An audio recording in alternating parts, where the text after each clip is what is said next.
আচ্ছা বন্ধু, সেই পুরনো স্কুলের কথা কি তোদের মনে পড়ে না?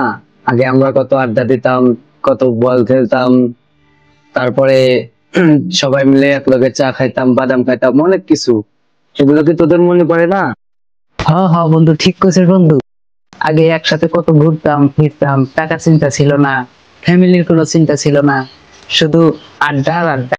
সবাই একসাথে বসে কত আড্ডা করতাম।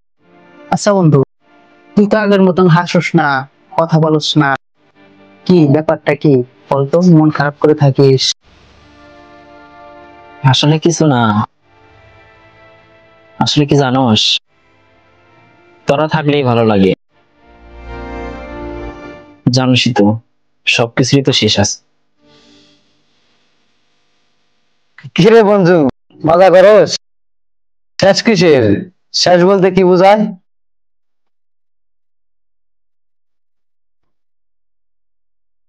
ডাক্তার বলেছে আমার হাতে বেশি দিন সময় নেই। আমি আর বেশি দিন থাকতে পারবো না তোদের মাঝখানে, তোদের সাথে। একটা অসুখ ধরা পড়েছে, কাউকে বলিনি, শুধু তোদেরই বলছি। কিরে বন্ধু, কি কষ্ট এগুলা? আমাদের সাথে তো মজা করতেছিস না? না রে, আমি শুধু চাইছিলাম শেষ দিনগুলো তোদের সাথে কাটাতে, তোদের সাথে থাকতে।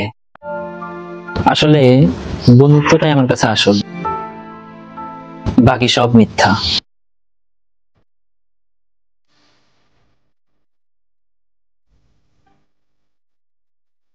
আমরা তোর পাশে আছি রে বন্ধু। যতদিন থাকিস আমরা তোর জন্য স্মৃতি বানা রাখবো।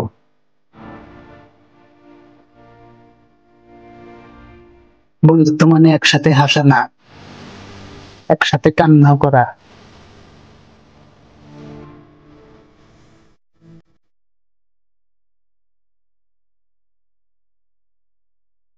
এই তো চাইছিলাম,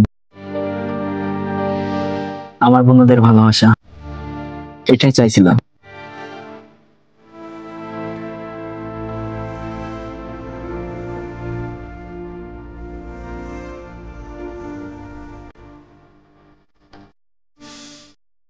আমরা যতই ব্যস্ত থাকি, যতই দূরে থাকি, বন্ধুত্বের আসল পরীক্ষা হয় কষ্টের দিনে।